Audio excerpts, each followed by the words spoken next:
ഇന്നത്തെ റെസിപ്പി ഒരു special fish കറിയാണ്. വളരെ പെട്ടെന്ന് വെക്കാം.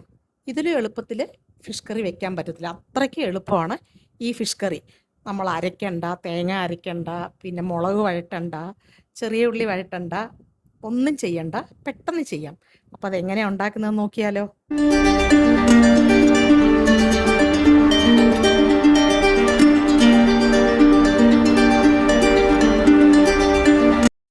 ആദ്യം തന്നെ പാനിൽ 3 ടേബിൾ സ്പൂൺ വെളിച്ചെണ്ണ ഒഴിച്ചു കൊടുത്തിട്ടുണ്ട്. ഗ്യാസ് ഇപ്പോഴേ ഓൺ ചെയ്യത്തില്ല. ഞാനൊരു 600 ഗ്രാം ഫിഷിൻ്റെ മെഷർമെൻറ്റിലാണ് ഈ പൊടികൾ ഇവിടെ എടുക്കുന്നത്.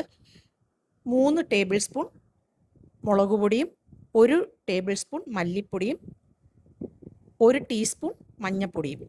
ഇത് മൂന്നും കൂടെ നമ്മൾ നന്നായിട്ട് ഈ വെളിച്ചെണ്ണയിലിട്ട് നന്നായിട്ട് മിക്സ് ചെയ്യണം. അതിന് ശേഷം വേണം ഗ്യാസ് ഓൺ ചെയ്യാൻ. ഗ്യാസ് ഓൺ ചെയ്ത് വെളിച്ചെണ്ണ നല്ല തിളച്ച് വരുമ്പോൾ ഈ സമയം ചെറിയ ഉള്ളി, വെളുത്തുള്ളി, ഇഞ്ചി, പച്ചമുളക് ഇതെല്ലാം ചെറുതായിട്ട് കുനുകുനേന്ന് അരിയണം. പച്ചമുളകും ചെറുതായിട്ടാണ് അരിഞ്ഞേക്കുന്നത്.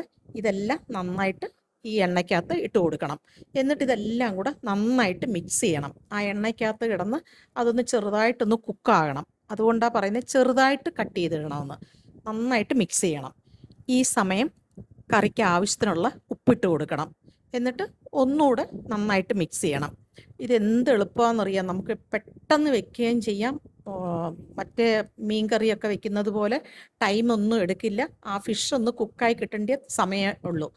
ഇവിടെയാണെന്നുണ്ടെങ്കിൽ ഒരു ചെറുതായിട്ട് കുക്കായിട്ടുണ്ട്. വെളുത്തുള്ളിയും ഇഞ്ചിയും പച്ചമുളകും എല്ലാം ഇതെല്ലാം ഒന്ന് കുക്കായി വന്നതിന് ശേഷം വേണം നമുക്ക് ഫിഷ് ഇട്ട് കൊടുക്കാൻ.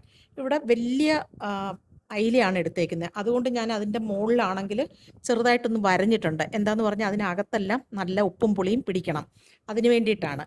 നിങ്ങൾക്ക് അങ്ങനെ വേണ്ടാന്നുണ്ട് വരയണ്ട. പക്ഷെ ഞാനിവിടെ അങ്ങനെ ചെയ്തിട്ടുണ്ട്. എന്നിട്ട് ആ ഫിഷൊക്കെ ഇട്ട് കൊടുത്തതിന് ശേഷം ആവശ്യത്തിനുള്ള പുളിവെള്ളം.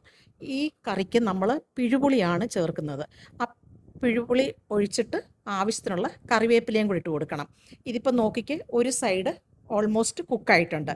അതിന് ശേഷം അടുത്ത സൈഡും കൂടെ തിരിച്ചിട്ട് കൊടുക്കണം. ഇതേപോലെ എന്തൊരു ടേസ്റ്റാണെന്നറിയാവോ. ഇതേപോലെ ചെയ്യണം. അടുത്ത സൈഡും മറിച്ചിട്ടിട്ട് നന്നായിട്ട് കുക്കാകണം.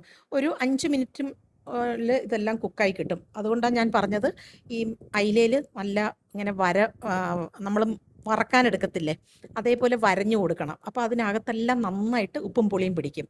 അടിപൊളി ടേസ്റ്റാണ്. ചോറിന് വേറൊന്നും വേണ്ട. നല്ല ടേസ്റ്റായിരുന്നു. ഇവിടെ നമ്മുടെ കറി ഓൾമോസ്റ്റ് റെഡി ആയിട്ടുണ്ട്. ഇനി ആവശ്യത്തിനുള്ള ഉപ്പും പുളിയും എല്ലാം നോക്കണം. എന്നിട്ട് ആവശ്യമുണ്ടെങ്കിൽ ഒഴിച്ചു കൊടുക്കാം. ഇതിപ്പോൾ ഒന്നുകൂടെ പറ്റിക്കണം എന്നുണ്ടെങ്കിൽ നിങ്ങൾക്ക് പറ്റിച്ചെടുക്കാം. ആ മസാലയെല്ലാം നന്നായിട്ട് പിടിച്ച് ആ ഫിഷിലിരിക്കണമെന്നുണ്ടെങ്കിൽ അങ്ങനെ ചെയ്യാം. പക്ഷെ ഞാനിവിടെ എനിക്ക് കുറച്ച് കറി വേണം, അതുകൊണ്ട് ഞാൻ ഇങ്ങനെയാണ് ചെയ്തേക്കുന്നത്. അപ്പോൾ എല്ലാവരും ഇതേപോലെ ട്രൈ ചെയ്ത് നോക്കുക. എല്ലാവർക്കും ഇഷ്ടപ്പെടും. എൻ്റെ വീഡിയോ ഇഷ്ടപ്പെട്ടു എന്ന് വിചാരിക്കുന്നു. അടുത്ത നല്ലൊരു വീഡിയോ ആയിട്ട് വരുന്നത് വരെ ബൈ ബൈ.